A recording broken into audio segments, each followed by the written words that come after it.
And now, stay tuned for the program that is rated tops in popularity for a longer period of time than any other West Coast program in radio history. The Signal Oil program, The Whistler.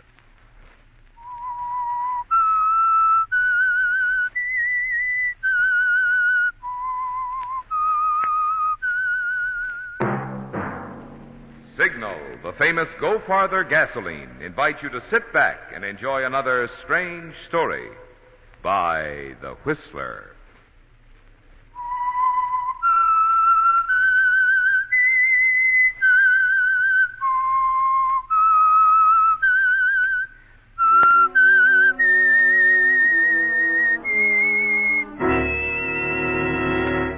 I am the Whistler, and I know many things, for I walk by night.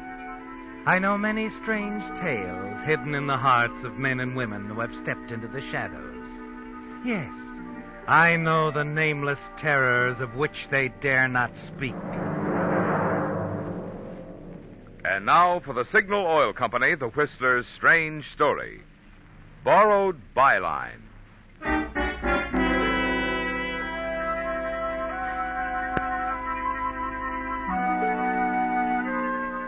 The trip from Calcutta to Hong Kong had been hot and dull, and Craig McKelvey was glad when the slackening of the ship's engines told him they were moving through Laiman Pass into Hong Kong roads. At the railing outside his stateroom door, he could see the lights of Victoria rising from the jam-packed esplanade to the luxurious villas high up on the peak, and off to the starboard other lights marking Kowloon Point on the mainland. He was glad now that he'd taken the bull by the horns and come here. Calcutta was a fine place for a year, even 2, but 6 years had been too much. And when the opportunity for some quick money had come, he decided to take it and come to Hong Kong, orders or no orders. 5 minutes after the gangplank had been lowered to the dock, there was a knock at his stateroom door. Craig McKelvey smiled as he turned to open it. Solandrum hadn't changed a bit, still as prompt as ever. Well, Alphonse Solandrum. Good evening, McKelvey. Nice to see you again. Yes, indeed. Have a chair. Thank you. Let me fix you a drink, Solandrum. Scotch and splash? You're very kind. Oh, on the contrary, I'm very practical. You always discuss business better over a drink.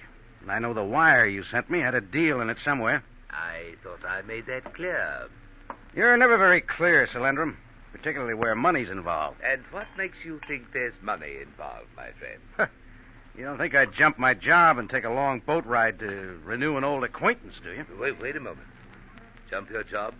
Well, not exactly. But my editor in London... Mr. Ames. All right. Mr. Ames fails to realize that at times a roving correspondent has to rove. He might take a dim view of my sudden departure from Calcutta. I hope not. Oh? You see, McKelvey, your excellent standing with your newspaper in London is exactly the reason I wired you to come here. Here's your drink. Thanks. Your health, my friend. Excellent Scotch, McKelvey. Excellent. You can thank the purser. I won it from him last night in a card game. Now, what are you saying about my job? I think perhaps we'd better discuss mine first. I've established a new connection, McKelvey. I see. Representing a British importing firm. Sounds honest. So it is.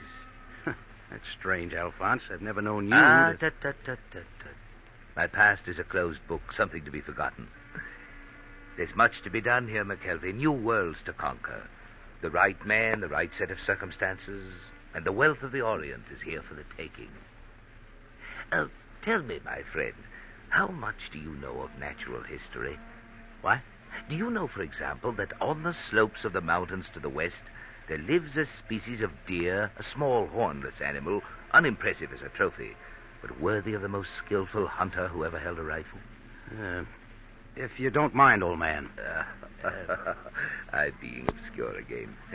To make a long story short, McKelvey, this little animal is the source of one of the most precious materials in the world.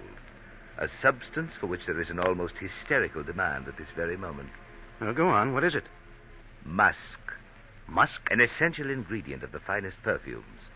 What little there is in great demand on today's market. Oh, that's all very interesting, but where do I come in? I'm coming to that.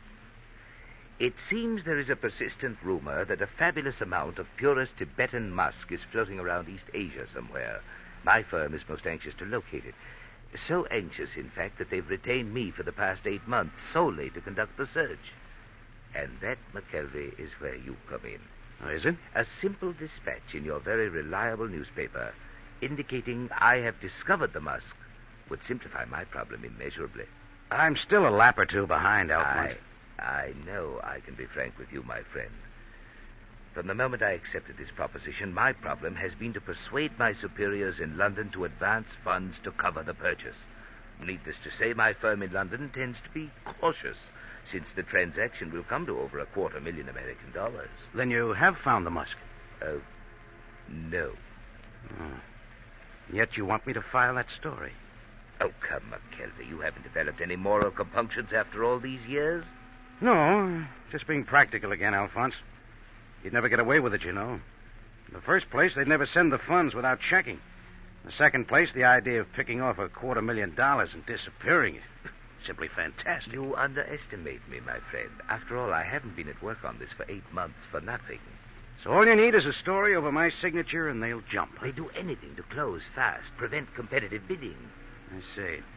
You realize, of course, that this kind of a sellout would finish me as a foreign correspondent. It should be well worth your while. How much? 25,000 American. You underestimate me, Alphonse. Make it 50,000.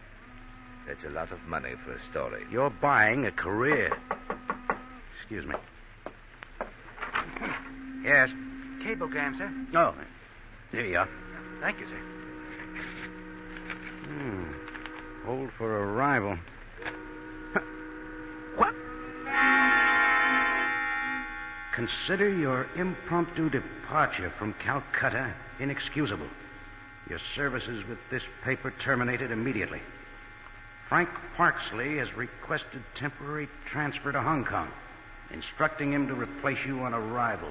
Ames.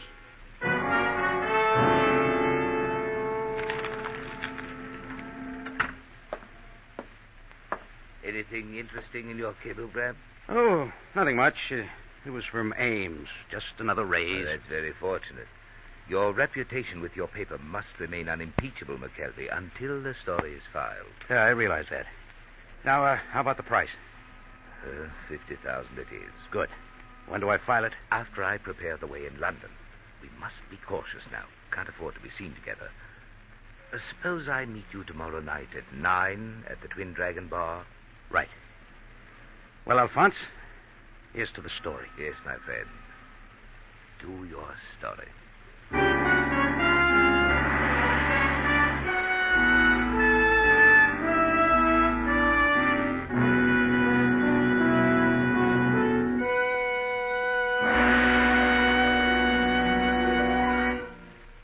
The high-compression engines of many of today's newer cars are designed to perform best on a premium-quality gasoline such as Signal Ethyl. But if you're nursing along an older model, you may think ethyl gasoline wouldn't make any difference in your car. Well, if you'd see some of the vintage models that fill up at the Signal Ethyl pump and hear the enthusiasm of their owners, you'd change your mind. For instance, a chap who lives up in a hilly section was relating, "You should see some cars struggle when they try to pull my hill. But with Signal Ethyl, my 41 model walks right up in high." Another driver of a 46 model remarked, "On cold mornings, I hear some of my friends complaining about hard starting. But with Signal Ethyl, my car starts quick as a rabbit." Yes, folks say mighty nice things about Signal Ethyl, because this premium grade of Signal's famous Go Farther gasoline is engineered to bring out the best in any car of any age. So if you're not getting the fun out of driving you used to, why not try this little experiment? Do as new car buyers do. Treat yours to a tankful of Signal Ethyl. See if you don't feel the difference, a wonderful difference, in Signal Ethyl.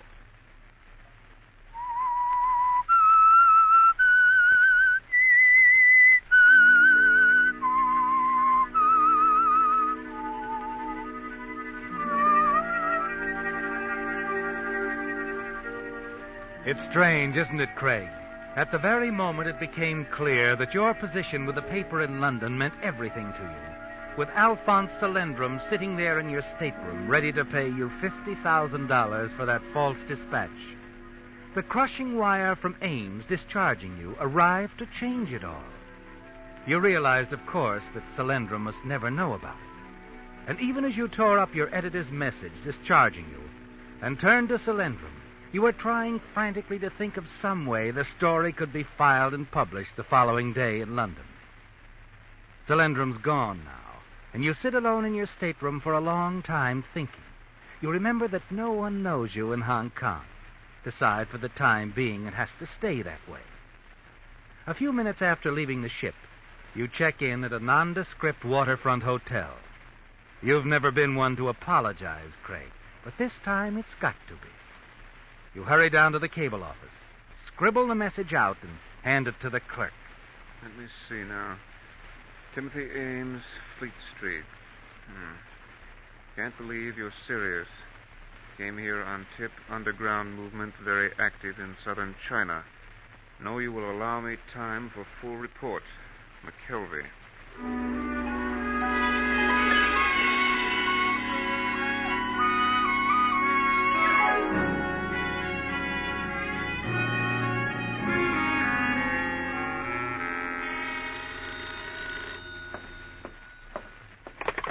Yes? Mr. McKelvey, Yes, speaking. we have received a cable for you from London. Oh, would you please read it? Repeat, you are relieved immediately. Parksley arriving Hong Kong, SS Malaya soonest. Ames. I see. Any answer? No answer. But at that moment, Craig, as you hang up the receiver, you know there has to be an answer. That the story must be filed somehow, even if you have to use Frank Parksley's name. That with $50,000 involved, nothing is going to stop you. You call the porter's desk. Porter's desk. When is the steamship Malaya due in? Malaya?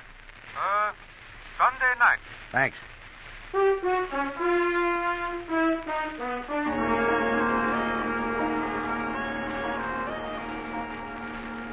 And Sunday night is uppermost in your mind as you sit with Salendrum later that evening in a dark booth at the Twin Dragons.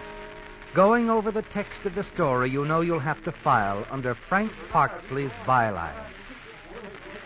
You've got that straight, McKelvey. Negotiations are underway. Mind you, nothing more. We must not imply the deal is anywhere near closed. Oh, of course. They must fear competition, you see. Rival offers, higher bids. I see. When does it go? Tonight. Tonight, huh? Yes, we can move fast now. Everything's in readiness. Aren't you being a little hasty? Why do you say that? Well, it's very simple. The heaviest advertising days are at the end of the week. Our story might end up on the press room floor. Oh. Well, then, what do you suggest? Sunday night. We can't miss if we aim for Monday's late edition. Oh. Well, I hate to wait now. You've got to wait if you want to be sure. Well, all right, McKelvey. I'll leave it up to you. Sunday night.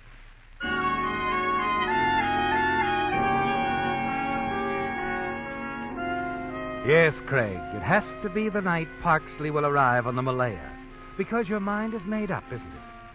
On Sunday night, you're going to check out of the Hotel Oriental as Craig McKelvey. You're going to move into higher circles in the Victoria as Frank Parksley. And between the two, there'll be a murder.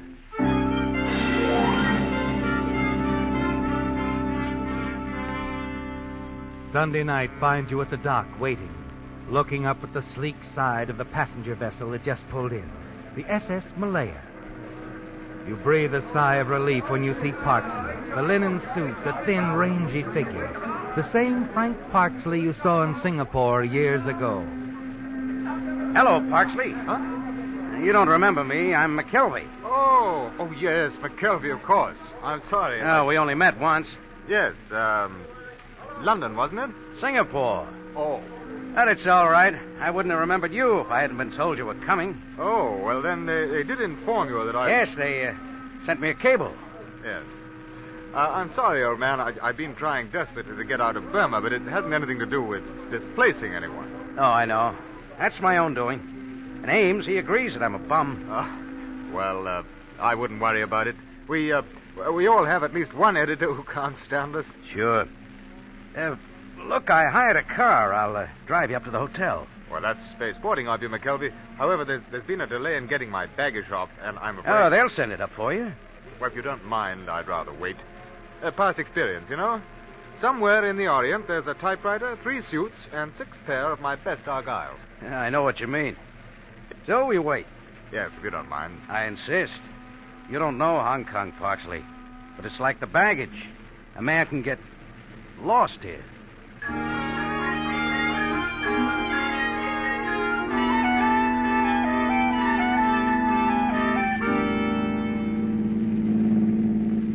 I was a little surprised when they named you as my replacement, Parksley. What struck you to want to leave Burma? Oh, well, at the moment, I think there's more opportunity for me here. Oh, really? Yes. I say, is this the road to the hotel? Well, it's a roundabout one, but I thought you might get a kick out of seeing the bay. Well, yeah, it's pretty all right. There's quite a view spot up ahead. A friend of mine drove me out to it the first time I was here. Oh. Yeah, here we are, just around this curve. Yes, I say, you're right. It takes in the whole shoreline, doesn't it? Yeah. Actually, we're not up very high. It's just the way the island jets out here. Well, not many people could know this spot. It wouldn't be so deserted. I'll have to remember it, McKelvey. You listen as place Frank to take. Parksley prattles on about the view. He's right, isn't he, Craig? Not many people know this spot. You're thinking that as Parksley turns his head, looks away from you in the direction of the bay. Your hand moves down and tightens around the handle of a heavy wrench at your side. The lights over there, McKelvey. They're glittering like the gold we mortals are always after, hmm? Have you ever thought of them that...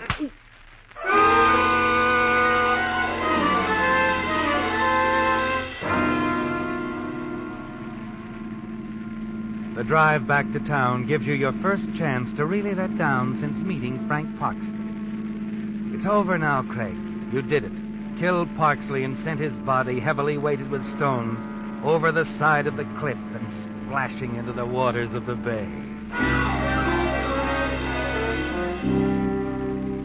You're glad now that he insisted on waiting for his luggage. You have a use for it, haven't you? Yes, at Parksley's hotel. But not before you return the rented car and attend to a few things at your own hotel. Oh, you leave, Mr. McKelvey? Yes, checking out, Sam. Getting passage on the Malaya.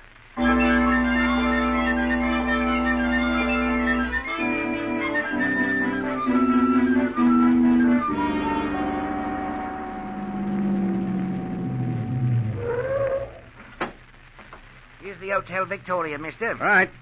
There, here you go. Oh, thank you.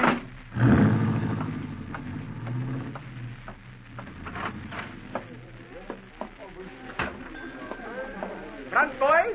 Front. Oh, yes, sir. I wired for a reservation. The name is Parksley. Oh, yes, I remember. If you'll just sign this card, Mr. Parksley. Very well. And it's room number 402. Here's the key. The boy will take your bags. Fine.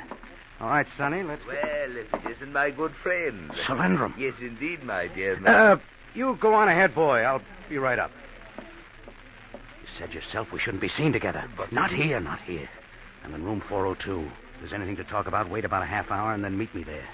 As you wish, my friend. Room 402.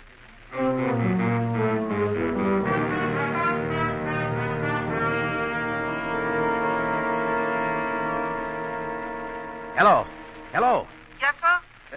Operator, I was talking to the cable office. Could you reconnect me? I was filing a dispatch for my paper. Oh, sorry. One moment. I'll get them again. Go ahead, Mr. Parksley. I'll give it to you from the beginning again. Hong Kong, August 17th. Supposedly well-founded reports indicate certain Alphonse Solendrum, agent for a London importing firm, negotiating for purchase of largest quantity Tibetan musk ever involved in single transaction. Solendrum, commissioned by his firm.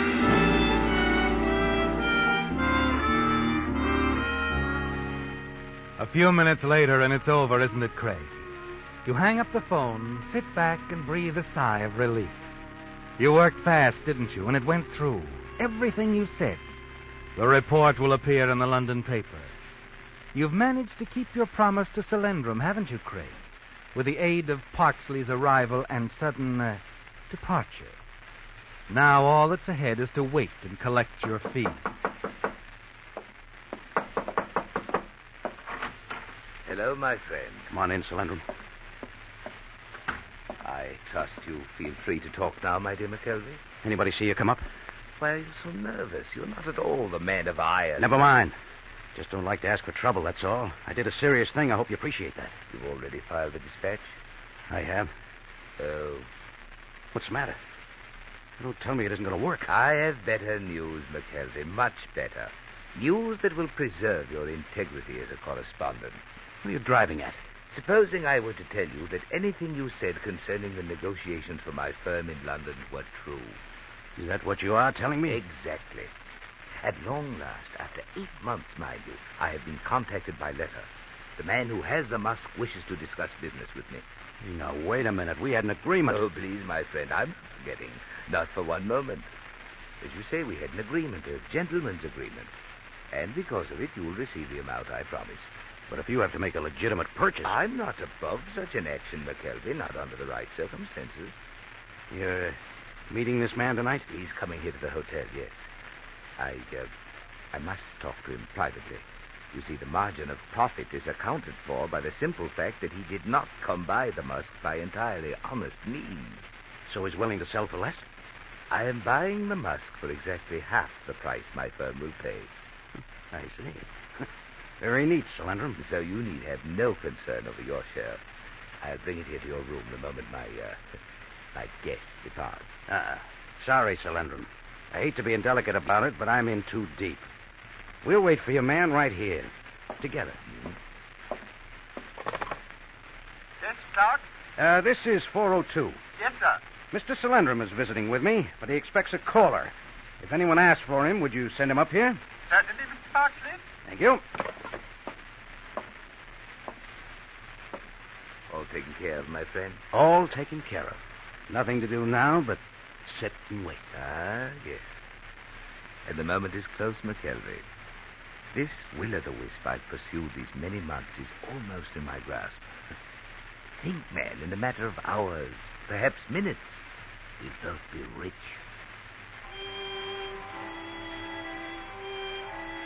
And you are thinking, aren't you, Craig? There's a tense, nervous feeling inside you.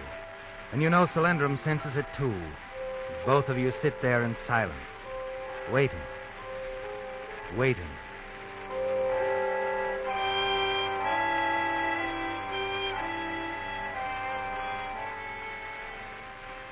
You glance at Frank Parksley's brown leather luggage piled next to the chair, thankful that the initials FP are facing you and not Solandrum.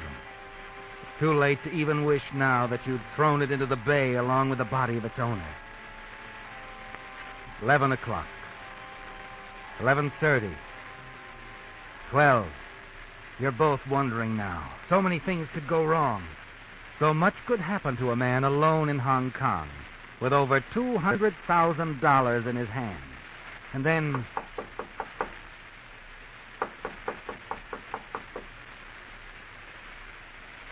You'd better answer the door, my friend. Our visitor is here.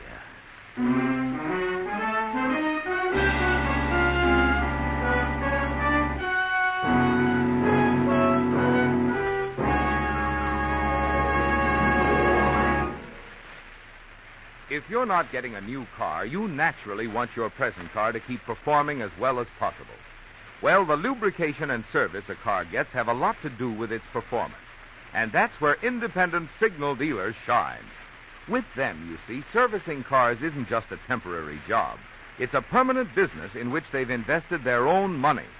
That means signal dealers not only actually enjoy working with cars, but on the average have had years of experience which gives them valuable know-how that can make such a big difference in a car's performance and upkeep. Also, independent signal dealers are well aware that their success and very livelihood depend on how well they satisfy you. Well, naturally, this conscientious type of personal service can add a lot to your car's life and your driving pleasure. Good reason why so many drivers these days are switching to the friendly service stations that feature the famous Go Farther gasoline. Signal, that is.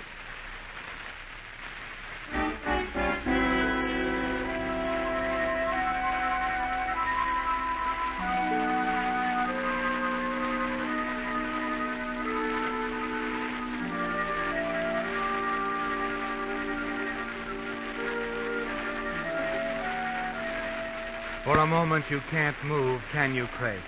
Then suddenly you find yourself on your feet. And in the few seconds it takes you to cross the room, the whole nightmarish story flashes across your mind. The cryptic wire Solyndram sent you in Calcutta, the fortune in Tibetan musk, the false dispatch, Frank Parsley's body lying at the bottom of the bay, and above all, the fear, the terrible knowledge of what will happen if they find you here in his place. Yes, Craig. From now on, you have to move fast. Good evening. I wonder if I'm in the right room. Oh, yes. The man you wanted inside. Come in. This is Mr. Solyndram. Good evening. I presume you're Parsley? Parsley? Yes, Craig. Man, I've been expecting. That's very interesting, Mr. Solyndram. I'm Inspector Wilson. I knew Frank Parsley wasn't working alone, so I've been following him ever since he robbed a trader in Burma of a fortune in Tibetan musk. Well, this is obviously something between you two gentlemen, so I'll... Oh, no, my friend, don't go. You're in this, too. You're quite right. You see, after tracing Parsley this far, I lost track of him momentarily. Disappeared. Quite remarkable. Then this afternoon, some fishermen reported a body visible at low tide in the shallow water off Crown Point. A body? Yes. Parsley's body. Now, suppose you tell me, which one of you killed him? Now, wait a minute. We haven't seen this Parsley. You registered here in his name? But we haven't seen him. We were waiting for him. Then how does it happen that his luggage is there by that chair? I'd know it anywhere. Ought to. I followed it long enough. You see, some of that luggage contains the stolen musk. What? I said that luggage contains the stolen musk. Interesting, eh?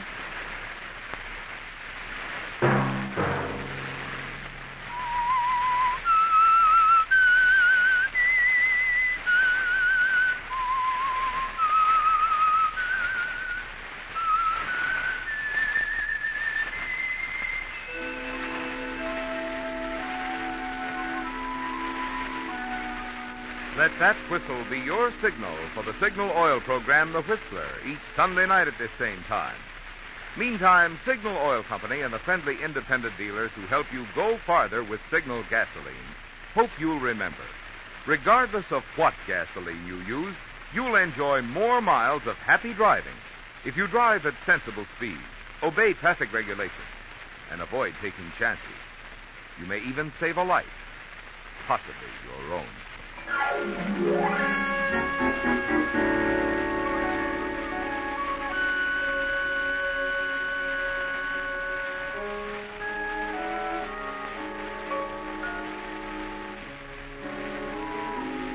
Featured in tonight's story were Bill Foreman as the Whistler, Jack Moyles, Marvin Miller, Ben Wright, Raymond Lawrence, and Byron Kane. The Whistler was produced and directed by George W. Allen, with story by Joel Malone and Harold Swanton. Music by Wilbur Hatch, and was transmitted overseas by the Armed Forces Radio Service. The Whistler is entirely fictional, and all characters portrayed on The Whistler are also fictional. Any similarity of names or resemblance to persons living or dead is purely coincidental. Remember to tune in at this same time next Sunday, when the Signal Oil Company will bring you another strange story by The Whistler. Marvin Miller speaking for the Signal Oil Company. Stay tuned now for Our Miss Brooks, starring Eve Arden, which follows immediately over most of these stations. This is the CBS Radio Network.